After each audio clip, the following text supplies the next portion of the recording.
Hello friend, आप सबका स्वागत है हमारे यूट्यूब चैनल पे। पिछले एपिसोड में हम लोगों ने देखा था कि जियोचे की मास्टर गिर रही थी। जियोचे उनको अपना खून दे के बचाने की कोशिश करता है, लेकिन वह गिर जाता है। अब आगे स्टोरी चालू होती है और हमें दिखाया जाता है कि जियोचे की मास्टर सपने में जाती है, वह भी अजूरा क्लाउड कॉन्टिनल में। वहाँ पे एक लड़की, बड़े भाई यांची, तुम उठ गए क्या? जल्दी उठ जाओ, जल्दी करो, मैंने तुम्हारे लिए सवेरे का नाश्ता लेके आई हूँ, वह भी तुम्हारे पसंद का। तभी वह बेड की तरफ देखती है, लेकिन बेड पे कोई नहीं होता है। वह सोचने लगती है शायद भैया गए होंगे, मैं उनका बेड ठीक करती हूँ। तभी उसके दिमाग में कुछ आ जाता है और वह दरवाजे की तरफ जाती है। उसका भाई वहां पर से जा रहा था। तभी सीन प्रेजेंट में आ जाता है। आप मत जाइए, आपके घाव बहुत ही गहरे हैं। भाई उसकी वह बातें सुन के जियोचे पूरी तरह से शॉक हो जाता है और उसी टाइम पे जियोचे की मास्टर भी उठ के बैठ जाती है। जियोचे कहता है, मास्टर आपने तो मुझे बहुत ही डरा दिया। मास्टर कहती है, वह बातें छोड़ो और तुम ज्यादा हिलो डुलो मत, पहले से तुम्हारा बहुत सारा खून मैंने पी लिया है। और एक बात है, तुमने मुझे क्यों बचाया? अगर तुमने मुझे बचाया नहीं होता तो तुम मेरे बॉडी बनाने के लिए मदद करने की भी जरूरत नहीं होती और मेरे से भी छुटकारा पा सकते थे। जियोचे कहता है, आपने मेरी जान बचाई, इसीलिए मैं आपकी जान बचाने के लिए जो कुछ कर सकता था वह कर रहा था। मास्टर कहती है, लेकिन तुम्हें मेरी जान बचाने के लिए कम से कम टाइम में बहुत ही शक्तिशाली होना पड़ेगा और मैंने तुम्हारी जान बचाने के लिए यह कुछ नहीं किया था। तुम्हें क्या लगा? जियोचे कहता है, हाँ मुझे सब पता है, लेकिन मैं यह बिल्कुल नहीं चाहता था कि आप जैसी सुंदर लड़की और थोड़ी सी सख्त, थोड़ी सी नरम कभी भी मेरे साथ ना रहे। मास्टर कहती है, तुम मेरे बारे में कुछ भी नहीं जानते हो। जब मेरा 12th बर्थडे था उस टाइम पे मैंने लगभग 1 लाख लोगों को मार दिया था। उसके वजह से मेरा पूरा शरीर खून से लथपथ हो गया था और इसी कारण सब लोग मुझे ब्लडी मोली कहते हैं। और तो और मेरे पापा भी मुझसे डरते हैं, इसलिए सब मुझे डीमन कहते हैं। जियोचे हाथ आगे बढ़ाते हुए कहता है, मास्टर ली आप बिल्कुल मत रोइए, आप जैसी लड़की यह बिल्कुल भी नहीं कर सकती है।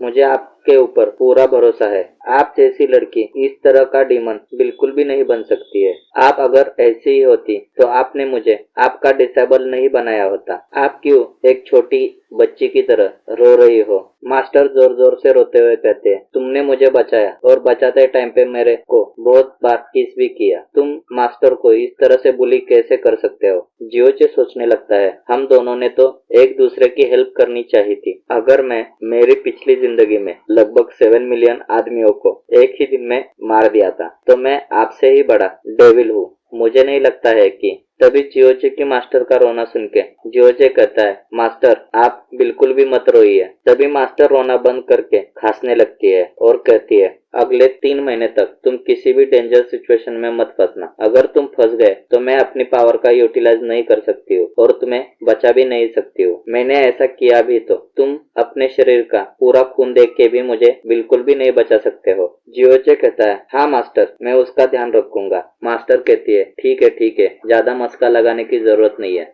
जो तुम्हें इस केव से मिला था वह बीट इविल गॉड का है, जो मैंने तुम्हें पिछली बार बताया था। तुम्हें जल्द से जल्द उसे कंज्यूम करना होगा। और एक बात, अगर मैं नेक्स्ट टाइम अनकॉन्शियस हो गई तो तुम मुझे बिल्कुल भी टच नहीं करोगे। जियोचे कहता है, हाँ मास्टर मैं तुम्हें बिल्कुल भी टच नहीं करूंगा। मास्टर कहते हैं, तो फिर ठीक है, मैं अभी रेस्ट करने जा रही हूँ। जियोचे सोचने लगता है, मास्टर तो बहुत ही फास्ट है, यह मेरे से बातें करने से पहले ही चली गई। तभी सीन चेंज हो जाता है और हमें हेवनली पॉइजन बीट के अंदर का सीन दिखाया जाता है, जहाँ पर की मास्टर बैठी थी और मास्टर सोच रही थी, उसने मुझे किस किया और मैं अभी तो उसके सामने जाके उसके नजरों से नजरें भी नहीं मिला सकती हूँ। मुझे बहुत ही एम्बैरेसिंग लग रहा है, लेकिन उसके साथ रहने से मुझे फादर, मदर और ब्रदर जैसी फीलिंग आती है। वह भी मेरे साथ ऐसे ही केयर करते थे। तभी सीन चेंज हो जाता है और हमें दिखाया जाता है कि जियोचे हाथ में वही इविल गॉड का सीड लेके खड़ा हुआ होता है